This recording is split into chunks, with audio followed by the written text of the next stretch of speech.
States President Uhuru Kenyatta has now directed the Ministry of Education to restore all church-owned land and schools with immediate effect. Speaking during the funeral mass of retired Catholic Church Archbishop Emeritus John Joseph Njenga, the president said this was in honor of the late, whose dedication to education was overwhelming. Our Cecilia Kesho Madhuva was at the funeral mass and reports that Njenga, who served in church for over 56 years before retiring in 2005, will now run down in history as the first archbishop to be laid to rest in a crypt at the Holy Family Minor Basilica here in Nairobi.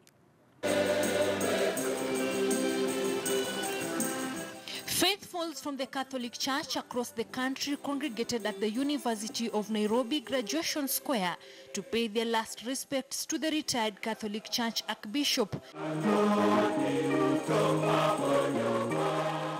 Emeritus John Joseph Njenga, who died on the 4th of November at the age of 90 from age-related ailments. One bishop after the other will eulogize the former Mangu High School student who chose to forego studying medicine at Makerere University to study priesthood. He retired in 2005 in Catholic Archdiocese of Mombasa, where he had served for 17 years. His wish was to be buried in Nairobi. Njenga was a bishop not only of the Catholic Church, not only of Mombasa or Eldoret, but he was of the whole world. Top government leadership in attendance will promise to restore sanity in schools as a way of honoring the icon of faith. Archbishop Njenga pioneered the construction of over 50 institutions of learning in the country, including Njenga Primary School and Bishop Njenga Girls Secondary School.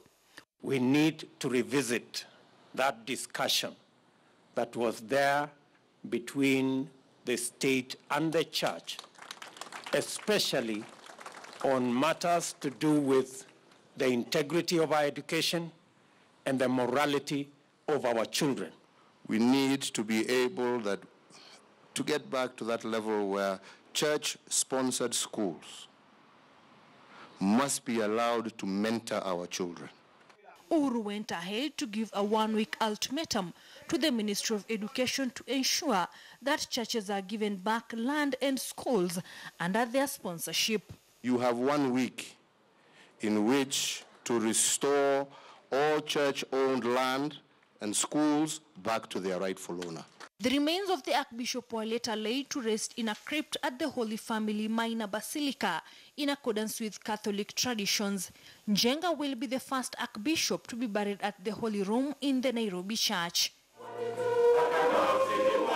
Cecilia Kesho Madhuva, KTN News.